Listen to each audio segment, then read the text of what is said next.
आत्म सुख सुख भोग नहीं, स्वतः सिद्ध सुख है। एक होता है परोक्ष, दूसरा होता है अपरोक्ष, तीसरा होता है साक्षात अपरोक्ष। जैसे गुलाब और मोगरे के फूलों का गजरा, यह है प्रत्यक्ष है, ये परोक्ष नहीं है, प्रत्यक्ष है। परोक्ष का है कि हाँ फलानी जगह पर मेरी कुटिया में इतना इतना मोगरे का फूल और इतना गुलाब और इतना केवड़ा वो पूजा की थाली में पड़ा है। तो मैंने कहा, आपने सुना, लेकिन वो परोक्ष हो गया। ले आया तो प्रत्यक्ष हो गया, फिर परोक्ष नहीं रहा, अपरोक्ष हो गया। लेकिन परमात्मा ऐसा भी नहीं है कि उधर है उधर है उधर है, परोक्ष, और आ गए तो प्रत्यक्ष हो गए। हाँ, प्रत्यक्ष हो जाएंगे भगवान के अवतार, श्री कृष्ण, श्री राम, हनुमान और भी जो भगवान के अवतार, वे प्रत्यक्ष हो सकते। लेकिन परमात्मा जिससे परमात्मा है वे प्रत्यक्ष नहीं होते,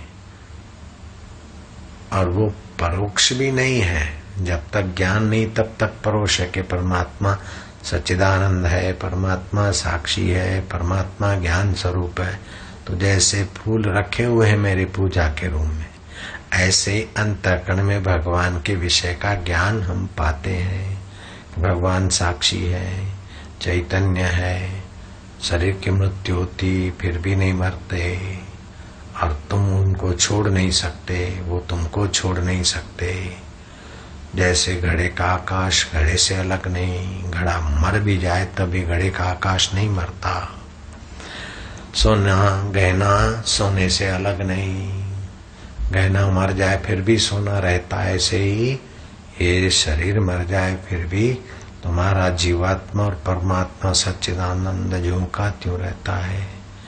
तो ये परोक्ष परमात्मा के विषय में ज्ञान सुना, फिर सुनते सुनते एक ऐसी ऊंची अवस्था आ जाती है कि वो ज्ञान स्वरूप जिसका सुन रहे थे, वो जिसके द्वारा सुना जा रहा था वो मैं ही था। तो वो मैं प्रत्यक्ष नहीं होगा। जो इंद्रियों के सामने आता है उसे प्रत्यक्ष कहते हैं, जो इंद्रियों से परे है उसको परोक्ष कहते हैं। लेकिन जो इंद्रियों की पकड़ में नहीं आता, तो इंद्रियों से परे है,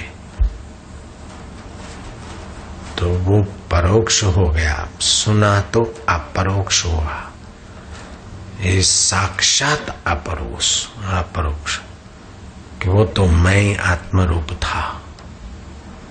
तो परब्रह्म परमात्मा अपना आत्मा साक्षात अपरोक्ष है। ये अच्छी चीज है, ये आज अंधेरा है, कुछ नहीं दिखता उसको भी जान रहे, दिखता है उसको भी जान रहे। आंख ठीक देखती कि नहीं देखती, मन ठीक सोचता है कि नहीं सोचता, बुद्धि का निर्णय ठीक है कि नहीं है, उस सब को जो जान रहा है वो साक्षात अपरोक्ष है। इतना सरल है परमात्मा साक्षात्कार। लेकिन मति में दुनिया की छोटी छोटी बातें ऐसी घुसी है कि मति उस साक्षात अपरोक्ष जो है, जिसको कभी आप छोड़ नहीं सकते, जिससे आप दूर नहीं हो सकते, ऐसा परमात्मा दूर लगता है, पराया लगता है, भविष्य में मिलेगा ऐसा लगता है।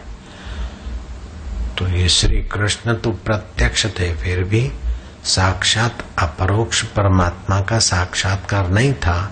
तो अर्जुन विषाद योग में, फिर सांख्य योग में, फिर कर्म योग में, भक्ति योग में, निष्काम कर्म योग में, ऐसे भगवान उपदेश करते करते अर्जुन को ज्ञान के संस्कार देते देते जब 18वां अध्याय में अर्जुन कहता है नष्ट हो मोह, विपरीत ज्ञान मेरा नष्ट हो गया।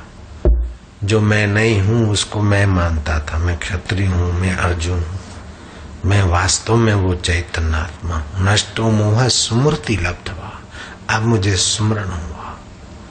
नष्टो मोह स्मृति लब्धवा तव प्रसादात, आपके कृपा प्रसाद वचनों से। मया अच्युत, हे अच्युत मेरा मुंह नष्ट हुआ, मुझे स्मृति आई और आपके प्रसाद। करिष्ये वचनम तव, अब हम तुम्हारे वचन पालन करेंगे, युद्ध करेंगे।